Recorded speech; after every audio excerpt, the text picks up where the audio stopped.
स्वागत है आप सभी का मेरे इस छोटे से चैनल पर, जहां हम उन फिल्मों की कहानी बताते हैं जो हिंदी में आसानी से उपलब्ध नहीं होती, लेकिन कहानी ऐसी होती है कि दिमाग हिल जाए।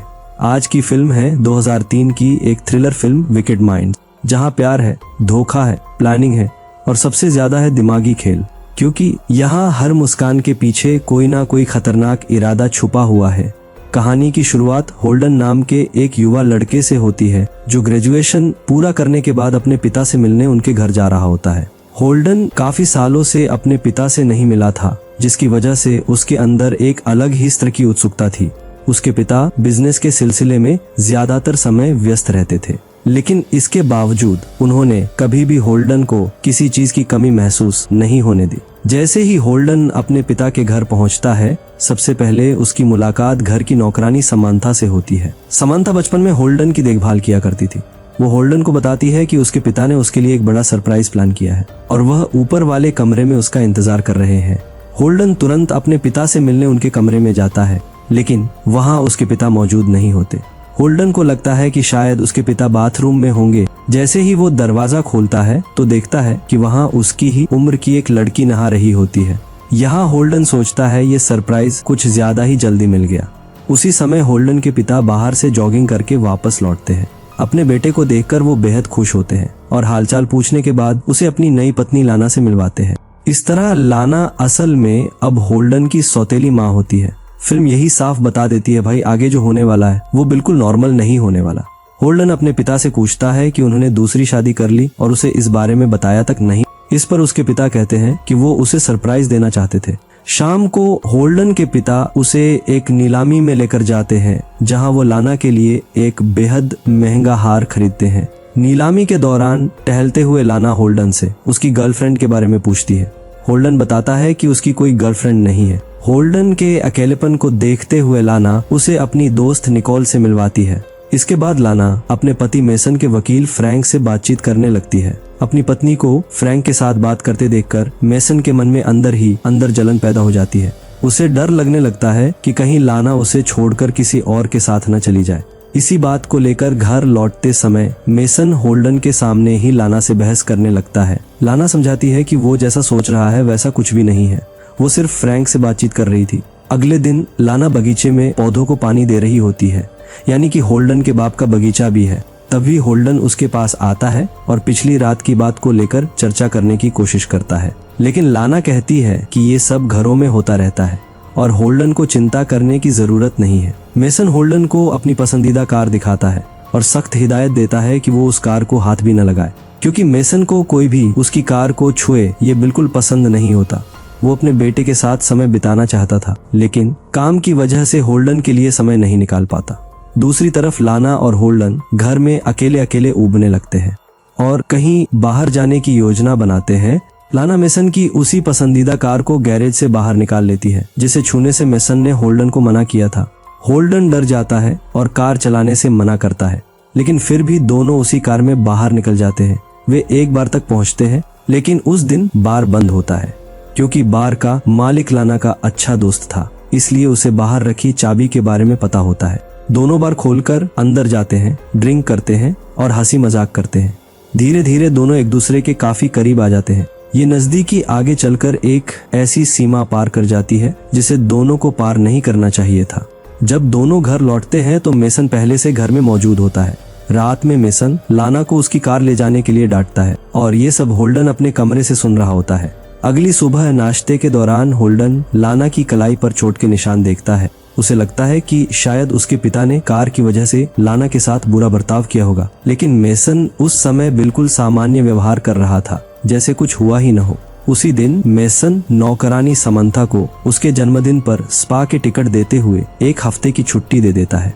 नाश्ते के बाद दोनों बाप बेटे बास्केटबॉल खेलने लगते हैं। जैसे ही होल्डन गोल करने के लिए उछलता है, मेसन उसके पेट में जोर से मुक्का मार देता है और चेतावनी देता है कि आगे से उसकी कार को हाथ न लगाए। मेसन का ऐसा बर्ताव होल्डन को पूरी तरह भ्रमित कर देता है। रात में होल्डन लाना को अपने पिता के इस व्यवहार के बारे में बताता है और कहता है कि इसी वजह से उसकी माँ ने उनसे अलग होने का फैसला लिया था।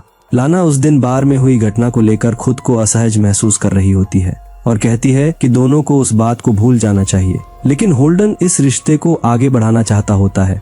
कुछ देर बाद मेसन लाना को ढूंढते हुए होल्डन के कमरे में आता है, लेकिन लाना समय रहते बाथरूम में छुप जाती है। मेसन बाद में होल्डन से सुबह की घटना के लिए माफी मांगता है और चला जाता है। होल्डन को शक होता है कि शायद उसका पिता दरवाजे के बाहर ही खड़ा हो। वो दरवाजा खोलकर देखता है, लेकिन बाहर कोई नहीं होता। अब रास्ता साफ देखकर लाना चुपचाप कमरे से निकल जाती है। लाना के जाने के बाद होल्डन राहत की सांस लेता है, क्योंकि उसका राज खुलते खुलते रह गया था। इसके बाद जब भी होल्डन और लाना घर में अकेले होते तो उनके बीच यह रिश्ता और गहराता चला जाता। एक दिन लाना होल्डन को अपने बचपन के बारे में बताती है। वह बताती है कि उसके पिता उसके साथ बुरा व्यवहार करते थे। उन्हें मगरमच्छों का शिकार करने का शौक था और वो अक्सर झील के किनारे जाया करते थे। एक दिन लाना ने उनके पानी में नींद की दवा मिला दी। दवा पीने के बाद वे नाव पर ही सो गए। उसी दौरान उनका संतुलन बिगड़ा और एक मगरमच्छ उन्हें झील में खींच ले गया। पुलिस ने काफी खोजबीन करी, लेकिन उनकी लाश कभी नहीं मिली। उसी रात निकोल होल्डन के घर डिनर पर आती है। ये वही निकोल होती है जिससे लाना ने नीलामी के दौरान होल्डन की मुलाकात करवाई थी। अब होल्डन और निकोल एक दूसरे को डेट कर रहे होते हैं, जिसे देखकर लाना को अंदर ही अंदर जलन होने लगती है। निकोल जर्नलिज्म की तैयारी कर रही होती है, जबकि होल्डन आर्किटेक्ट बनना चाहता है। लेकिन होल्डन के पिता उसे नीचा दिखाते हुए कहते हैं कि आर्किटेक्ट बनकर वो कुछ हासिल नहीं कर पाएगा। वो होल्डन को अपना बिजनेस संभालने की सलाह देते हैं। निकोल के सामने हुई इस बेइज्जती से होल्डन को अपने पिता पर बहुत गुस्सा आता है, लेकिन वो खुद को किसी तरह संभाल लेता है। कुछ देर बाद मेसन और लाना दोनों बाहर चले जाते हैं और होल्डन व निकोल घर में अकेले रह जाते हैं। अगले दिन लाना होल्डन से पिछली रात के बारे में पूछती है। वो बताता है कि उनके बीच कुछ भी नहीं हुआ। उन्होंने सिर्फ मूवी देखी और फिर वो निकोल को उसके घर छोड़ आया। होल्डन कहता है कि अब उसका यहाँ दम घुटने लगा है। उसका सन की पिता उसकी जिंदगी को टीवी के रिमोट की तरह कंट्रोल करना चाहता है। लाना कहती है कि अगर तुम यहाँ से चले गए तो उसका क्या होगा। एक दिन मेसन और होल्डन शिकार के लिए जंगल जाते हैं। वहाँ मेसन होल्डन से पूछता है कि क्या उसे पता है कि उसके ऑफिस जाने के बाद लाना घर में क्या करती है, क्योंकि जब भी मैं लाना को कॉल करता हूँ वो कभी फोन नहीं उठाती। उस वक्त होल्डन के हाथ में बंदूक होती है। वो चाहता तो उसी पल अपने पिता को नुकसान पहुंचा सकता था, लेकिन उसमें इतना साहस नहीं होता। दरअसल मेसन को लाना पर शक हो चुका था और उसे लगने लगा था कि लाना उसे धोखा दे रही है। इसी वजह से होल्डन लाना को मिलने के लिए बुलाता है। वो उसे बताता है कि उसके पिता को उस पर शक हो गया है और देर सवेर ये बात सामने आ ही जाएगी। होल्डन कहता है कि इससे पहले सच्चाई बाहर आए वो उसी रात घर छोड़कर चला जाएगा। लेकिन अब लाना को होल्डन से प्यार हो चुका होता है और वो उसे जाने नहीं देना चाहती। वो कहती है कि अगर तुम सच में यह रिश्ता खत्म करना चाहते तो इस तरह सुनसान जगह पर मिलने के लिए नहीं बुलाते। होल्डन के पास इस बात का कोई जवाब नहीं होता और दोनों एक बार फिर अपने रिश्ते में डूब जाते हैं। जब होल्डन की नींद खुलती है तब तक लाना वहाँ से जा चुकी होती है। होल्डन भी अपने घर लौटने के लिए निकल पड़ता है। घर पहुँचते ही होल्डन की रूह कांप जाती है। वो किचन में अपने पिता की खून से लथपथ लाश देखता है। इसके बाद कहानी में डिटेक्टिव्स की एंट्री होती है जो इस मर्डर केस की जांच शुरू करते हैं। डिटेक्टिव्स को लाना पर शक होता है क्योंकि वो अब तक घर वापस नहीं लौटी। तभी लाना घर लौटती है और लाश देखकर पूरी तरह टूट जाती है। डिटेक्टिव्स दोनों से पूछताछ करते हैं। लाना बताती है कि वो निकोल के घर गई हुई थी, जबकि होल्डन कहता है कि वो थिएटर में मूवी देखने गया था। पूछताछ के बाद लाना और होल्डन कुछ दिनों के लिए मेसन के वकील फ्रैंक के घर रहने चले जाते हैं, क्योंकि उनके घर पर अब भी जांच चल रही होती है। रात में लाना होल्डन से कहती है कि निकोल को उनके रिश्ते के बारे में पता चल गया है। उसके पास एक वीडियो टेप है जिसमें होल्डन और लाना साथ दिखाई दे रहे हैं। लाना बताती है कि उस वीडियो को डिलीट करने के बदले निकोल भारी रुपयों की मांग कर रही है। होल्डन कहता है कि कुछ भी करना पड़े लेकिन वो वीडियो बाहर नहीं जाना चाहिए, क्योंकि अगर वो सामने आया तो उसके पिता के मर्डर केस में वे दोनों फंस सकते हैं। अगले दिन मेसन की शोक सभा रखी जाती है। होल्डन वहाँ लाना से बात करना चाहता है, लेकिन लाना मना कर देती है। वो गुस्से में उसका हाथ पकड़ लेता है। ये सब वहाँ मौजूद लोग देख लेते हैं तो फ्रैंक होल्डन को अपने साथ बाहर ले जाता है। वो उसे बताता है कि मेसन 2 दिन पहले उसके पास आया था। उसे शक था कि लाना का किसी के साथ रिश्ता चल रहा है। होल्डन फ्रैंक से पूछता है कि क्या लाना ने उसके पिता को मारा है। फ्रैंक कहता है कि उसने पुष्टि की है कि लाना उस रात निकोल के घर पर थी, लेकिन यह भी संभव है कि किसी और ने ये सब किया हो। घर लौटने पर होल्डन लाना को अपने बचपन की दुख भरी कहानी सुनाता है। वो कहता है कि कहीं न कहीं वो भी अपने पिता की मौत चाहता था, क्योंकि उसके पिता ने उसके और उसकी माँ के साथ जो किया था उसके लिए वो उन्हें कभी माफ नहीं कर पाया। होल्डन ये भी कहता है कि मेसन ने लाना के साथ भी बुरा व्यवहार किया था, लेकिन लाना इनकार करती है। वो कहती है कि मेसन ने उसे कभी नुकसान नहीं पहुंचाया। होल्डन कहता है कि उसने लाना की कलाई पर चोट के निशान देखे थे, लेकिन लाना दोहराती है कि वो चोट जिम में वर्कआउट के दौरान लगी थी। इसके बाद लाना वीडियो टेप की डील करने के लिए निकोल के पास जाती है। पीछे पीछे होल्डन भी वहां पहुंच जाता है। होल्डन को देखते ही निकोल लाना को अपनी गाड़ी में बैठाती है और वहां से निकल जाती है। कुछ समय बाद फ्रैंक होल्डन को अपने घर बुलाता है। बातों बातों में वो होल्डन से उस मूवी के एंडिंग के बारे में पूछता है जो होल्डन ने देखने की बात कही थी। होल्डन कहता है कि वो इस बारे में बात नहीं करना चाहता, लेकिन फ्रैंक बताता है कि मेसन की मौत वाली रात सभी थिएटर शो रद्द कर दिए गए थे। यही से फ्रैंक को होल्डन पर शक होने लगता है। फ्रैंक होल्डन को ये भी बताता है कि तुम्हारे पिता ने अपनी पूरी जायदाद तुम्हारे नाम कर रखी थी और उसमें लाना का कोई हिस्सा नहीं था। होल्डन कहता है कि उसे जायदाद से कोई मतलब नहीं है, वो सिर्फ अपने पिता के कातिल को ढूंढना चाहता है। तभी फ्रैंक होल्डन को एक वीडियो टेप दिखाता है जिसमें होल्डन और लाना साथ दिखाई दे रहे हैं। अब होल्डन के पास कोई रास्ता नहीं बचता। वो फ्रैंक को अपने और लाना के रिश्ते की पूरी सच्चाई बता देता है। वो बताता है कि निकोल उसी वीडियो के जरिए उन्हें ब्लैकमेल कर रही थी, लेकिन फ्रैंक कहता है कि अगर निकोल ब्लैकमेल करना चाहती तो वो ये टेप उसे क्यों भेजती। इसका मतलब ये है कि कोई जानबूझकर होल्डन को फंसाना चाहता है। होल्डन कहता है कि अगर पूरी संपत्ति उसके नाम है तो उसे फंसाकर किसी को क्या फायदा होगा। फ्रैंक समझाता है कि अगर तुम जेल चले गए तो पत्नी होने के नाते पूरी जायदाद लाना को मिल जाएगी। इसका मतलब ये हो सकता है कि लाना किसी और के साथ मिलकर तुम्हें फंसाने की कोशिश कर रही हो। जाने से पहले फ्रैंक होल्डन को सलाह देता है कि वो इस बारे में लाना से कुछ भी न कहे। फ्रैंक कहता है कि वो जल्द ही सच्चाई सामने ले आएगा। उसी रात लाना निकोल के लिए पैसों का इंतजाम करके घर से निकलने की तैयारी करती है। उसे ये नहीं पता होता कि निकोल पहले ही वीडियो टेप फ्रैंक को भेज चुकी है। इसी दौरान होल्डन को गैरेज से कुछ आवाजें सुनाई देती है। जब वो जांच करने जाता है तो उसे वहां एक सुसाइड नोट मिलता है। उस नोट में होल्डन के पिता की हत्या की जिम्मेदारी उसने खुद पर ली गई होती है। अब होल्डन को लगता है कि कोई उसे भी मारना चाहता है। तभी उसे किसी के आने की आहट सुनाई देती है और वो छुप जाता है। वो देखता है कि वहाँ लाना खड़ी होती है। लाना को लगता है कि गैराज में कोई चोर घुस आया है और वो बंदूक लेकर आगे बढ़ती है। तभी होल्डन सामने आता है और कहता है कि अब उसे सब समझ आ चुका है। होल्डन लाना पर आरोप लगाता है कि उसी ने मेसन की हत्या की और अब वो उसे फंसाकर सारी जायदाद हथियाना चाहती है, लेकिन लाना इनकार करती है। वो कहती है कि उसे लगा था कोई चोर आया है और उसी डर में उसने गोली चलाई। इसके बाद होल्डन फ्रैंक के घर जाकर पूरी बात बताता है। दोनों पुलिस के पास जाकर सारी जानकारी देते हैं, लेकिन पुलिस होल्डन को ही गिरफ्तार कर लेती है क्योंकि लाना गायब हो चुकी होती है। कुछ समय बाद एयरपोर्ट के सीसीटीवी फुटेज से पता चलता है कि लाना प्लेन पकड़कर लंदन जा चुकी है। इसके बाद निकोल पुलिस के सामने सच कबूल करने आती है। वो पुलिस को बताती है कि उसका और लाना का आपस में रिश्ता था। वो बताती है कि लाना ने ही उसकी मुलाकात होल्डन से करवाई थी और बस इतना ही नहीं, लाना ने ही उसे वीडियो बनाने के लिए कहा था ताकि बाद में उसी वीडियो के जरिए होल्डन को पैसों के लिए ब्लैकमेल किया जा सके। निकोल आगे बताती है कि एक रात लाना उसके घर आई थी।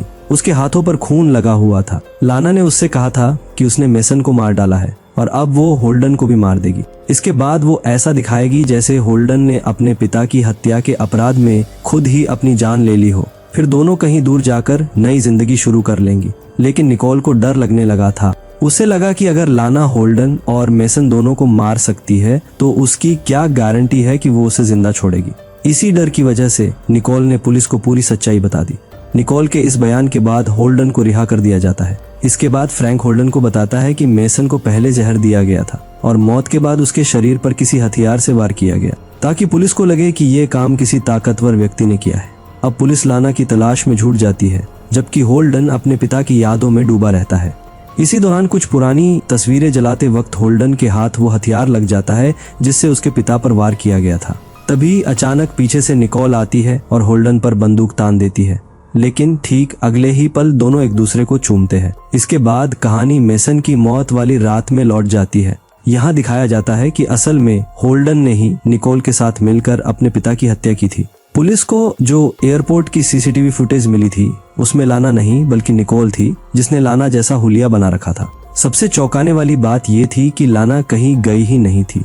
असल में होल्डन ने ही लाना को मारकर बेहोश किया था और उससे ठिकाने लगाने की जिम्मेदारी निकोल को दी थी। लेकिन निकोल लाना को पूरी तरह नुकसान पहुंचाने की हिम्मत नहीं जुटा पाई। उसने लाना को पहाड़ से नीचे धक्का दे दिया। जब होल्डन को ये पता चला कि लाना को मारा नहीं गया है तो वो निकोल पर बहुत गुस्सा करता है। दोनों मिलकर पहाड़ के नीचे लाना की बॉडी ढूंढने जाते हैं, लेकिन उन्हें वहाँ लाना का शव नहीं मिलता।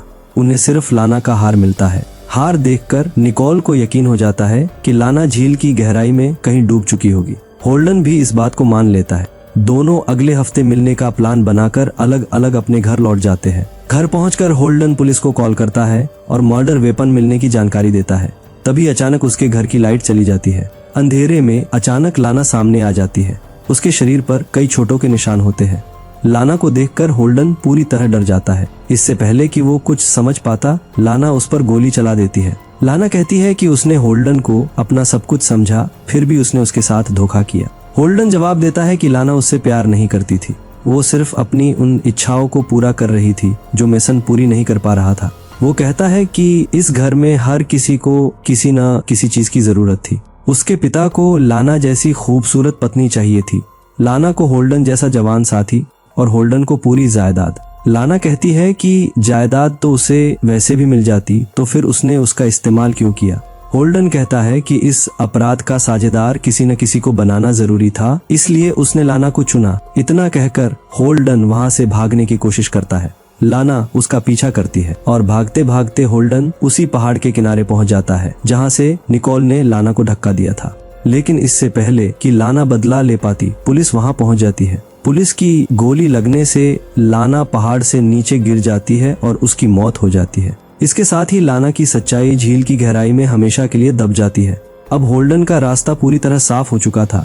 वो अपने पिता की पूरी जायदाद का अकेला मालिक बन जाता है। अगले दिन वो निकोल के साथ अपने पिता की पसंदीदा कार में घूमने निकल जाता है और इसी के साथ ये कहानी यही खत्म हो जाती है। दोस्तों, इस कहानी में कोई भी पूरी तरह सही नहीं था, बस हर कोई दूसरे से ज्यादा चालाक बनना चाहता था। ये सिर्फ एक थ्रिलर फिल्म नहीं है, बल्कि ये दिखाती है कि जब लालच, चाहत और झूठ एक साथ मिल जाते हैं तो सबसे सुरक्षित दिखने वाला रिश्ता भी सबसे खतरनाक बन सकता है। हर किरदार अपने फायदे के लिए खेल खेलता है और अंत में वही जीतता है जो सबसे ज्यादा चालाक होता है, ना कि सबसे ज्यादा सही। इस मूवी से हमें यही सीख मिलती है कि गलत रिश्ते हमेशा बर्बादी की ओर ले जाते हैं। अगर आपको ये कहानी थोड़ी भी पसंद आई हो तो वीडियो को लाइक करके चैनल को सब्सक्राइब जरूर कर देना। कहानी में अंत तक बने रहने के लिए आपका धन्यवाद।